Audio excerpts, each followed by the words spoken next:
Hello everyone, कैसे हो आप। आज हम कक्षा 4 गणित की वर्कशीट सॉल्व करेंगे जिसका उपविषय है कैलेंडर। तो चलिए वर्कशीट सॉल्व करते हैं। प्रश्न 1, नीचे लिखी तिथियों को अंकों में लिखो। पहला भाग आपको समझाने के लिए किया गया है। यहाँ पर कुछ तिथियाँ दी हुई हैं, उनको अंकों में लिखना है। एग्ज़ाम्पल के तौर पर पहला आपके लिए किया गया है, जैसे 3 जुलाई 1975 को लिखा गया है 03/07/1975। दूसरा 25 नवंबर 2003, इसे लिखेंगे 25/11/2003। तीसरा 1 जनवरी 2007, इसे लिखेंगे 01/01/2007। चौथा 13 मार्च 2001, इसे लिखेंगे 13/03/2001। पाँचवा आपकी जन्म तिथि, तो यहाँ पर हर बच्चे को अपनी जन्म तिथि लिखनी है। छठा स्वतंत्रता दिवस, यहाँ पर लिखेंगे 15 अगस्त 1947।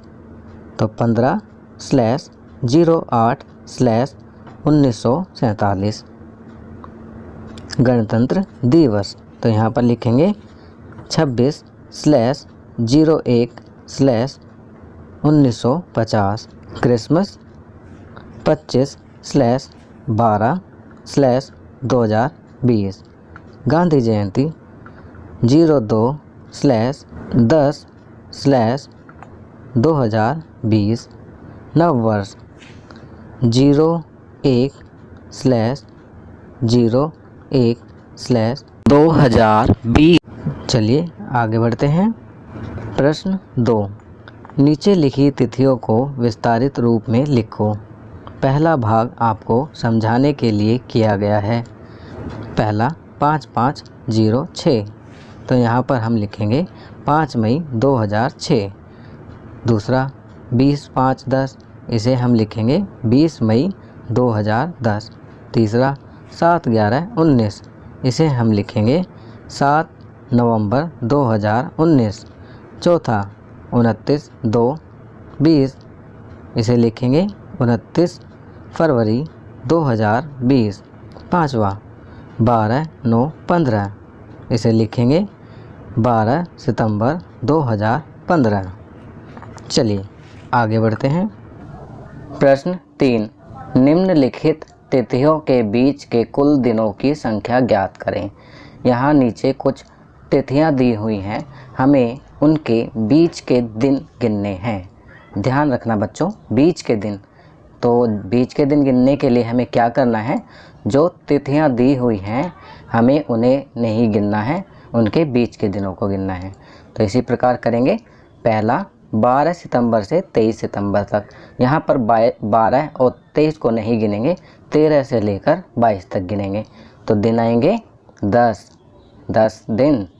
दूसरा करेंगे 29 जनवरी से 5 फरवरी तक, तो यहाँ पर हम 30 जनवरी, 31 जनवरी, 1 फरवरी, 2 फरवरी, 3 फरवरी, 4 फरवरी तक गिनेंगे। तो दिन हो जाएंगे 6 दिन। इसी तरह से तीसरा करेंगे 21 मार्च से 1 अप्रैल तक, तो यहाँ पर 10 दिन हो जाएंगे। तो यहाँ पर होंगे 10 दिन। चलिए आगे बढ़ते हैं।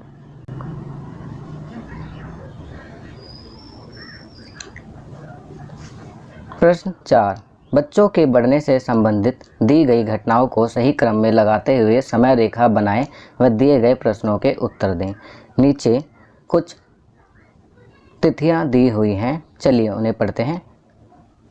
खड़ा होना 5/3/2020, पहला दांत निकलना। 16/1/2020, घुटनों के बल चलना। 15/2/2020, चलना।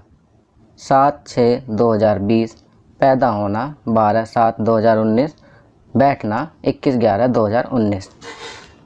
अब नीचे एक समय रेखा दी हुई है जिसमें 12/7/2019 पैदा हुआ लिखा हुआ है।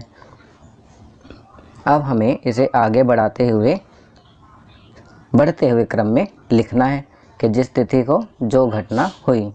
तो हम इसे इस तरह से भी लिख सकते हैं 21/11/2019 बैठना हुआ। 16 जनवरी 2020, 16/1/2020 पहला दांत निकालना।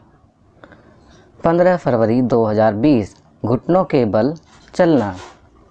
15 मार्च 2020, 5/3/2020 खड़ा होना। और आखिर में 7/6/2020 चलना। तो ये हुई हमारी समय रेखा। अब इस समय रेखा को देखते हुए चलिए कुछ प्रश्नों के उत्तर देते हैं। बच्चे की आयु क्या थी जब उसने चलना शुरू किया? अगर हम एग्जैक्ट निकालेंगे तो हम देखेंगे कि बच्चा पैदा हुआ था 12/7/2019 को और उसने चलना शुरू किया 7 जून 2020। तो दिन ये हो जाएंगे 10 महीने 26 दिन। पर जैसा कि 11 महीने पूरे नहीं हुए हैं तो हम इसे लगभग 10 महीने भी लिख सकते हैं। दूसरा, बच्चे की आयु क्या थी जब उसने बैठना शुरू किया? आप देखेंगे बच्चा पैदा हुआ 12 जुलाई 2019 और बैठना शुरू हुआ 21 नवंबर 2019। तब होंगे 4 महीने 10 दिन, जिसको कि हम लिख सकते हैं लगभग 4 महीने। तीसरा करते हैं, बच्चे की आयु क्या थी जब उसने घुटनों के बल चलना शुरू किया? अब आप देखेंगे बच्चा पैदा हुआ 12 जुलाई 2019 और घुटनों के बल चलना 15 फरवरी 2020। तो यहाँ पर 7 महीने पूरे हो गए हैं, 12 जुलाई से लेकर 15 फरवरी तक, और प्लस में 3 दिन भी हैं। तो ये होंगे 7 महीने 3 दिन या लगभग 7 महीने। चलिए अब आगे बढ़ते हैं। प्रश्न 5, ललित 20 जुलाई 2020 को सामान खरीदने के लिए दुकान जाता है। उसने सभी वस्तुओं के पैकेट्स को अच्छी तरह से जांचा और देखा क्या वह खाने लायक है या नहीं। निम्नलिखित जानकारियों का इस्तेमाल कर दी गई तालिका को पूरा करें। तो बच्चों, यहाँ पर एक तालिका दी हुई है जिसमें एक लाइन में उत्पाद, दूसरी में उत्पादन की तिथि, तीसरी में खाने योग्य कब तक है वह लिखा हुआ है, और चौथी में हमें समाप्ति तिथि लिखनी है। पांचवी में 20/7/2020 को खरीदना चाहिए, हाँ या नहीं। आइए करते हैं। मक्खन की उत्पादन तिथि 12/5/2020 है। खाने योग्य 180 दिन, जो कि हो जाते हैं लगभग 6 महीने। तो 5 और 6 11, तो यह है 12/11/2020 तक इसकी समाप्ति तिथि होगी और ये खाने योग्य होगा, हाँ। दूसरा, दवाई, ये है 7वां महीना 2018 से लेकर 7वां महीना 2021 तक। तो इसकी जो एक्सपायरी है, समाप्ति तिथि है, वह है 3 वर्ष। हम उसको इस प्रकार भी लिख सकते हैं कि जुलाई के महीने में कितने दिन होते हैं? 31। तो हम इसको लिख सकते हैं 31 जुलाई 2021 तक। 20/7/2020 को खरीदना चाहिए, हाँ। चटनी, उत्पादन की तिथि 14 फरवरी 2019, खाने योग्य 12 महीने तक। समाप्ति तिथि होगी 14 फरवरी 2020। 20/7/2000 को खरीदना चाहिए नहीं, क्योंकि यह तो 14 फरवरी 2020 को ही ख़राब हो जाएगी। चलिए अगला करते हैं। ब्रेड, उत्पादन की तिथि 19/7/2020, खाने योग्य 24/7/2020 तक। तो समाप्ति तिथि होगी 24/7/2020 और 20/7/2020 को खरीदना चाहिए, हाँ। हम इसे खरीद सकते हैं क्योंकि यह 24/7/2020 तक खाने योग्य है। आइसक्रीम 21/6/2020 इसकी उत्पादन तिथि है, खाने योग्य 3 महीने तक, और इसकी समाप्ति तिथि होगी 21/9/2020 तक, और यह खाने योग्य होगा, हाँ। तो बच्चों, ये वर्कशीट यहाँ कंप्लीट होती है। आपको यह वीडियो कैसी लगी हमें ज़रूर बताएं। अन्य विषयों पर बनी हमारे लेटेस्ट वीडियोस देखने के लिए चैनल को सब्सक्राइब करना ना भूलें और देखते रहिए हमारा channel knowledge kingdom. Thank you.